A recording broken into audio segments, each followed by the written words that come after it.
as we say hi, as always, for a Monday to our pal Doug Woodring from Ocean Recovery Alliance. But today, whoa, that is beautiful. Good morning, very early morning. Good morning, Dr. Phil. How are you? Nice to see you from Istanbul. Hey, it's lovely to catch up with you, and thank you so much for getting up early for the sunrise or just after. This is a very special view. Once again, it's the Brew. Join us there if you can. Well, I think it's kind of cool that you've spent the last few days in water rather than just standing by it. Tell us what's going on.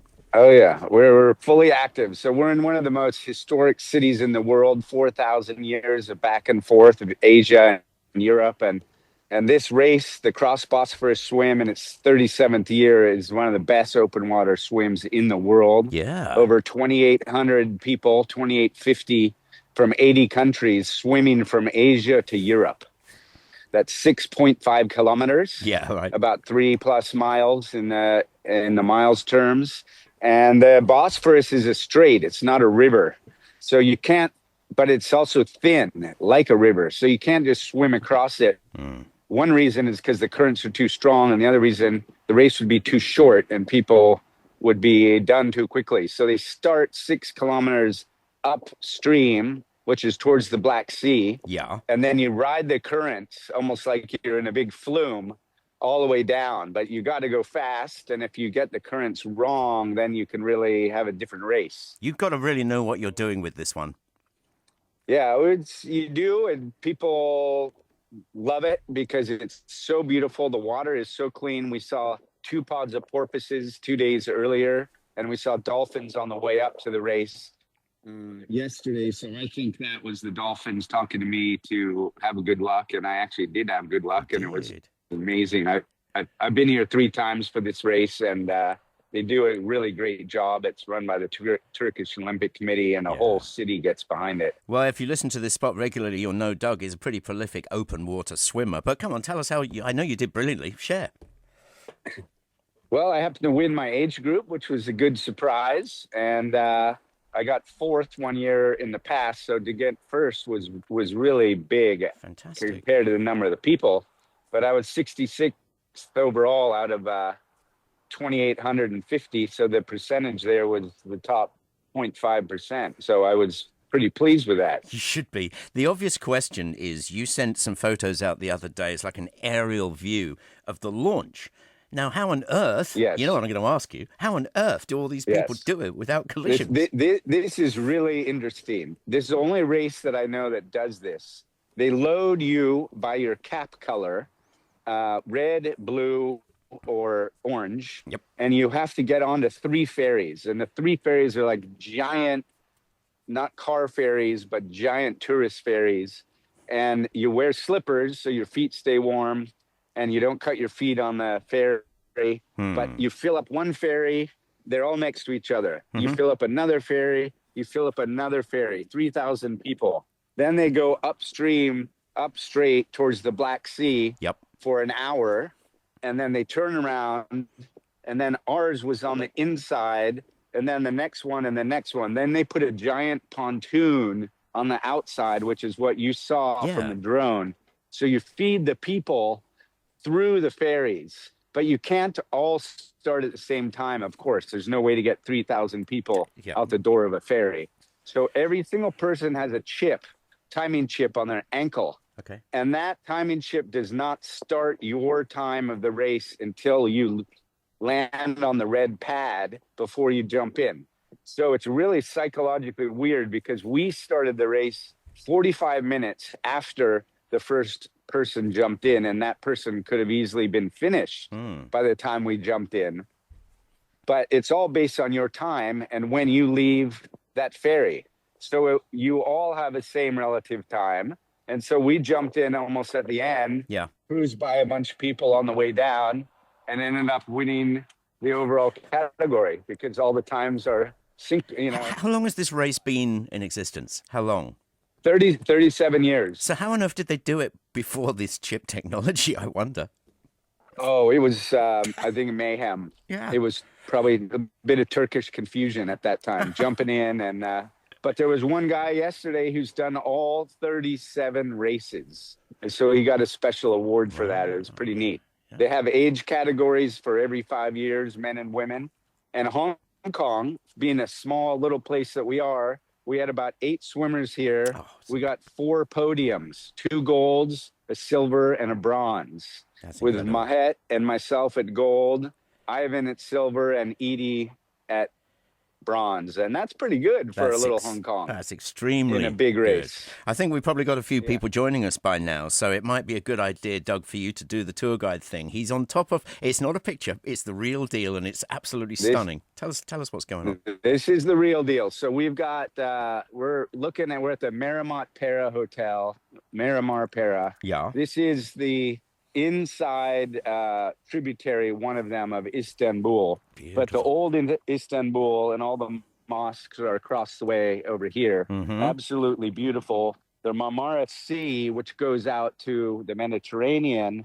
And then you have the opening of the Bosphorus right here, which if you take it up about 15 kilometers, goes right into the Black Sea. And wow, you could get to the Ukraine and Russia right up there with a kayak if you wanted. And that is a heck of a just post sunrise, isn't it? That's beautiful. In fact, a submarine came out and a warship right before our race, and we were kind of joking that they might want to get upstream of our race to block off any intruders, invaders that might come into the Bosphorus. But what an adventure! So clean, and it was amazing. It's so deep, it runs fast, clean, dolphins, porpoise, and you wouldn't think it. It's the busiest shipping channel in the world, and they close it only one time in the whole year for our swim.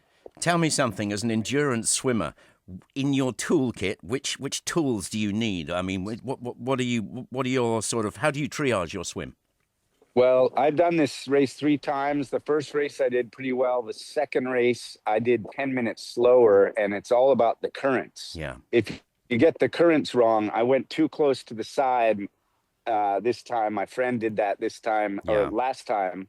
And there's a back eddy. So you're supposed to be going fast downstream. All of a sudden, this back eddy's coming opposite direction, and it really slows you down. So you really need to know to be out in the middle. The ideal thing is when you feel the cold water, that means it's from the deep and the current's even stronger.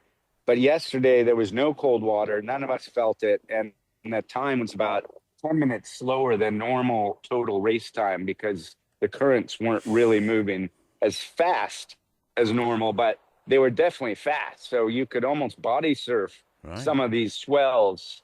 And my trick was that I'm good at that. So I can sort of glide 1.5 strokes. Literally glide. Longer than other people. Like thermals and stuff.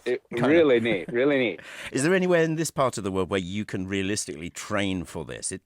Or do you just have to know and go? In a river. A river would be a good place to train, down a river. Well, that's I mean, the most. When you were here, I mean, you're very experienced, so you know. But I mean, there's no way you could kind of simulate that here, really, is there? Not real way to simulate it. And you got to look at the bridges. There's 2 bridges you go under. There's a big giant electric line, which you got to try to go at the bottom of. And you got to look at a big, huge Turkish flag, which is up on the hill on the left. And that's on your right, that's your sighting point.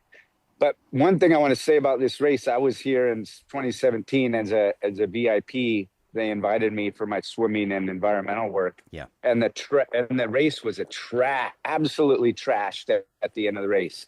2,500 people, plastic and bottles and everything. And I said, you guys could easily do our program, the PDP Sport, Plastic Disclosure Project, to evaluate your race before you have it, get rid of all this stuff and make it look nice in the park. Yeah. And to their credit, they did it. The Turkish Olympic Committee, first in the world, biggest race in the world to undertake this program. And from 2018 through today, the race is almost immaculate.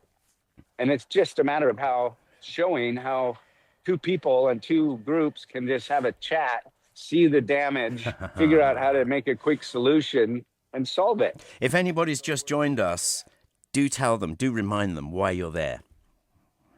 So I'm here in Bosphorus in Istanbul for the Cross Bosphorus Swim, which was yesterday. 2,800 people, 80 countries from around the world swimming 6.5 kilometers down the Bosphorus Strait. If you ever want to do it, go for it. You got to sign up really early because it fills up fast. It used to be the fastest filled up swim in the world in terms of registrations. So today, a very well-earned hangout day for you, right? Yep, a little bit of touring, some meetings. Swim. And I know some people here, maybe from swim again, but there's a lot of cool projects we can do. Our great art project, Phil, Yeah. that you talk about, where we put the plaques next to the storm drain, GRATE, Yep. to show people not to dump in the drain. I found an amazing little store down the street that makes stone plaques, and they print them, and they look awesome. And I went down and met the owner, and I said, "Hey, let's do this in Turkey." And he said, "This is great idea."